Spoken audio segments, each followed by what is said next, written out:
Presented by Adi Shakti Films.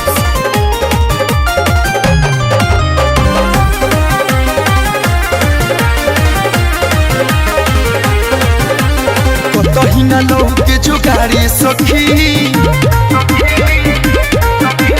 कही दो मदद एक बारी सखी कर दो ना। कहिना लोग के जुगाड़ी सखी कही दो मदद एक बारी सखी। जिदिन भर बड़ी बोला ना कहा करी मिले खाती बड़ी न कुताही में बा सखी कहता बोलाली तोहर घरवा हो यारवा हमार भाई में बा कहे मिलबू ना तो खाले हम जहरवा हो यारवा हमार भाई में बा।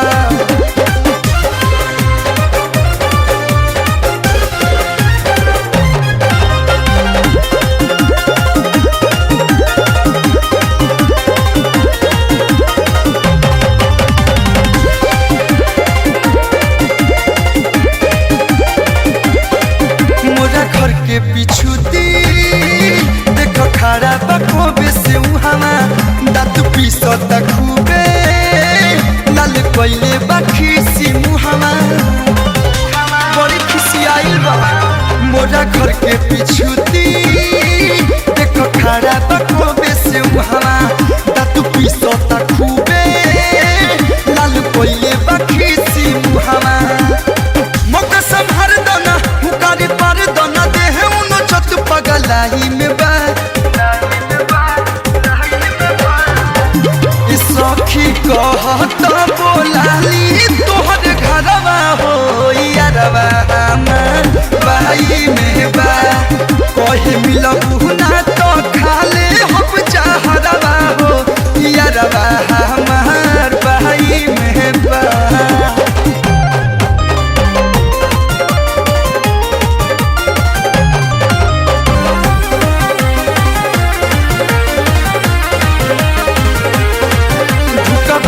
ना घर में थोड़ी देर के बाद खेला न तो गर्दा सियारी कोलू खड़ा को दी है बखेड़ा बहुत नोटी है। झुका भालो ना घर में थोड़ी देर के बाद खेला न तो गर्दा सियारी कोलू खड़ा को दी है बखेड़ा। जदा पहाड़ा सखी होई के खड़ा सखी असर तोहर सखी आई के बाद सखी कहता बोलाली तोहर घरवा हो यारवा हमार भाई में बा कहे मिलबू ना तो खाले हम जहरवा हो यारवा हमार भाई में बा।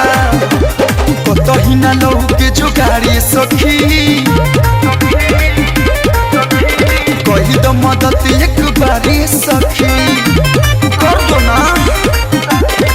कहिना लोग के जुगाड़ी सखी कही दो मदद एक बारी सखी। जिदिन भर बड़ी बोला ना कहा करी मिले खाती बड़ी न कुताही में बा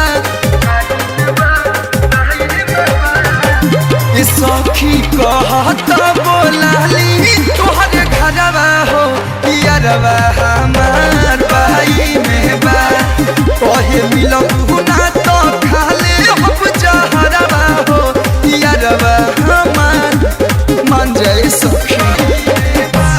Presented by Adi Shakti Films.